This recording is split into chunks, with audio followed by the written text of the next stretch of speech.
Selamat pagi dan salam sejahtera untuk kita semua.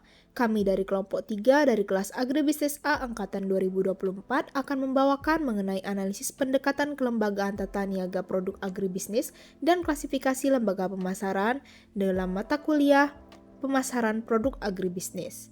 Dengan anggota kelompok kami terdiri dari Aulia Rahmadania dengan NIM 2406113411, Katrin Zaino dengan NIM 2406110095, Nanda Hadi Septo dengan NIM 2406135329, dan Nuratina Tafani dengan NIM 2406113129. Baiklah, apa itu lembaga pemasaran? Lembaga pemasaran merupakan institusi atau pelaku yang berperan penting dalam menyalurkan komoditas pertanian dari produsen ke konsumen.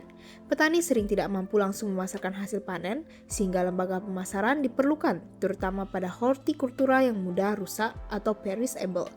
Dari Nurhayati et al. 2023. Tanpa lembaga pemasaran, resiko kerugian akibat keterlambatan distribusi meningkat. Selain itu, lembaga pemasaran membantu arus informasi harga, kondisi pasar, permintaan, dan standar kualitas. Fungsinya bukan hanya ekonomi, tetapi juga sosial karena menciptakan hubungan antara petani, pedagang, dan konsumen. Sehingga lembaga pemasaran merupakan perantara dan juga pembantu penghubung antara ketiganya. Nah, selanjutnya ada klasifikasi lembaga pemasaran. Di dalam klasifikasi lembaga pemasaran ini, ada poin-poin penting. Yang pertama itu ada perdagangan pengepul, kolektor. Perdagangan pengepul adalah pihak yang membeli hasil pertanian langsung dari petani dalam jumlah kecil. Mereka biasanya beroperasi di tingkat desa atau kecamatan. Tugas utama pengepul adalah mengumpulkan hasil panen dari banyak petani, lalu menjualnya kembali ke pedagang besar. Poin yang kedua, pedagang besar, wholesaler. Pedagang besar membeli hasil pertanian dari pengepul atau langsung dari petani dalam jumlah besar. Mereka memiliki jaringan distribusi yang lebih luas, baik ke pasar, regional, maupun lintas daerah. Poin yang ketiga, ada pengecer, retailer.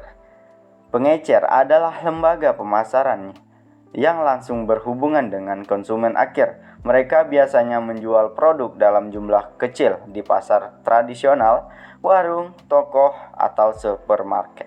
Yang keempat itu ada koperasi. Koperasi pertanian adalah lembaga formal yang anggotanya terdiri dari petani. Koperasi bertujuan memperkuat posisi tawar petani dengan cara menjual produk secara kolektif dalam jumlah besar, sehingga harga yang diperoleh lebih baik dibandingkan jika dijual perorangan. Poin yang terakhir itu adalah kelompok tani, organisasi petani yang dibentuk di tingkat desa sebagai wadah kerjasama. Dalam konteks pemasaran, kelompok tani dapat berfungsi layaknya koperasi, yaitu mengumpulkan hasil panen anggotanya dalam menyalurkannya ke pasar. Baiklah, saya Aulia Ramadania akan menjelaskan tentang fungsi lembaga pemasaran, yang dimana fungsi utama lembaga pemasaran adalah untuk menyalurkan produk dari produsen ke konsumen. Namun, perannya lebih luas dari sekedar distribusi fisik. Dalam komoditas hortikultura, pedagang besar memiliki fungsi tambahan berupa penetapan standar mutu produk. Hal ini mendorong petani untuk menghasilkan produk yang sesuai dengan permintaan pasar, misalnya seperti ukuran, kesegaran, dan cara pengemasan produk. Dengan begitu, lembaga pemasaran menjadi agen perubahan bagi petani dalam meningkatkan kualitas produksi. Nah, masuk kita ke peran lembaga pemasaran. Lembaga pemasaran juga berperan dalam efisiensi sistem perdagangan.